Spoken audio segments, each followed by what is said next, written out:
Cinema நேயர்களுக்கு அன்பு வணக்கம். வெல்கம் டு எம்டி திரை. அறிமுக இயக்குனர் சுரேஷ் ராஜகுமார் இயக்கத்துல இயக்குனர் தமிழ் கதையில நடிகர் விக்ரம் பிரபு நடிப்புல வெளிவந்த திரைப்படம் தான் சிறை. இந்த படத்தை 7 ஸ்கிரீன் லலித்குமார் தயாரிச்சிருக்காங்க. இந்த படம் எப்படி இருக்கு, இந்த படத்தினுடைய கதை என்ன அப்படின்னு சொல்லி பார்க்கலாம் வாங்க.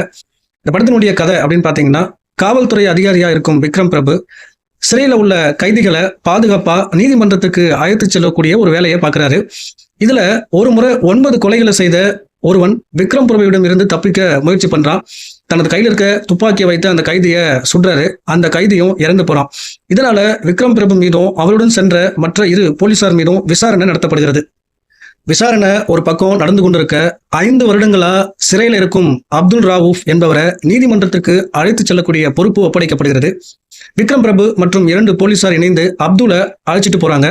அப்போ விக்ரம் பிரபுக்கும் அப்துல்க்கும் இடையே ஒரு பேச்சுவார்த்தை தொடங்குது.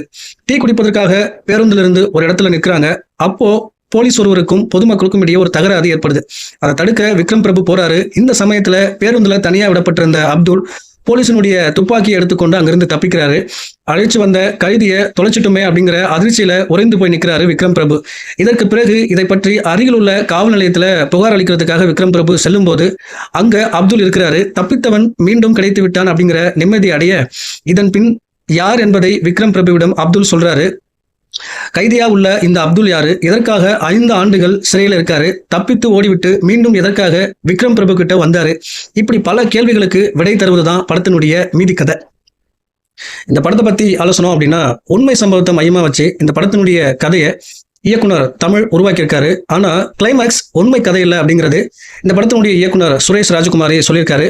முதல் காட்சியில தொடங்கி இறுதி வரைக்கும் பதத்துடனே பாத்தீங்கன்னா திரைக்கதையை மிகவும் நேர்த்தியா கையாண்டிருக்காங்க சுரேஷ் ராஜகுமாரி. அதற்கு ஒரு பாராட்டு நம்ம சொல்லியே ஆகணும்.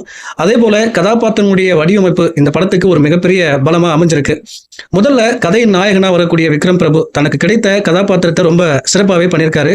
அறிமுக காட்சியில எப்படி துப்பாக்கியை வைத்து மாஸ் காட்டினாரோ அதே போல அப்துலுக்கு உதவும் காட்சியிலையும் கைத்தட்டுல சொந்தமாக்கிக்கிறாரு. இதுதாண்டா மாஸ் அப்படின்ற அளவுக்கு பட்டையை கிளப்பியிருக்காரு விக்ரம் பிரபு. இது ஒரு மாஸ் கம்பேக்கா அவருக்கு அமைஞ்சிருக்கு அப்படிங்கிறதுல சந்தேகமே இல்லை. அறிமுக நடிகர் LK அக்ஷய்குமார் ரொம்ப சிறப்பாக நடிச்சிருக்காரு. முதல் படமா இருந்தாலும் தன்னுடைய கதாபாத்திரத்தை திரையில பிரதிபலித்த விதம் ரொம்பவே சிறப்பாக இருந்துச்சு. அதே போல நடிகை அனிஷ்மா அனில்குமாரின் நடிப்பும் அனைவரையும் கவர்ந்து விட்டது அப்படின்னு தான் சொல்லணும். காதல் காட்சிகள்லையும் தனது காதலுக்காக போராடும் காட்சிகள்லையும் அனிஷ்மாவின் நடிப்பு படத்திற்கு மிகப்பெரிய பலமா அமைஞ்சிருக்கு. இதை தவிர மற்ற அனைத்து நடிகைகளும் தங்களுக்கு கொடுத்த வேலையை கதாபாத்திரத்தை ரொம்ப சிறப்பாக செஞ்சிருக்காங்க. அது படத்தை வெற்றி பாதைக்கு நேராக அழைத்து கொண்டு போகுது. இயக்குனர் படத்தினுடைய திரைக்கதையை வடிவமைத்துல ஒரு இடத்துல கூட தோல்வி ஏற்படல. இடைவேளை, ப்ரீ கிளைமேக்ஸ் காட்சிகள்ல நம்மளை பதற வைக்குது. குறிப்பா கிளைமேக்ஸ் காட்சி கண் கலங்க வைக்கிறார் அப்படின்னு தான் சொல்லணும். மிகப்பெரிய தாக்கத்தை ஏற்படுத்தி அங்கேயே இந்த படத்தினுடைய வெற்றியை நிறுவனம் செய்கிறாரு இயக்குனர். இந்த படத்தினுடைய பிளஸ் அப்படின்னு பாத்தீங்கன்னா, விக்ரம் பிரபு, LK அக்ஷய், அனுஷ்கா இவங்களுடைய நடிப்பு, கதைக்களம், திரைக்கதை, பின்னணி இசை, ஒளிப்பதிவு, எடிட்டிங், வசனம், கதாபாத்திர வடிவமைப்பு எல்லாமே இந்த படத்துக்கு மிகப்பெரிய பிளஸ்ஸா அமைஞ்சிருக்கு. சிறை ஒரு அருமையான அழகிய பயணம் அப்படின்னு சொல்லலாம். இந்திய சினிமாவில் ஒரு ஆகச்சிறந்த படைப்புகளை ஒன்று அமைஞ்சிருக்கு. மொத்தத்தில் இந்த படத்துக்கு MD திரை கொடுக்குற ரேட்டிங் 5க்கு 3.75. அடுத்த சந்திக்கிறேன். நன்றி, வணக்கம்.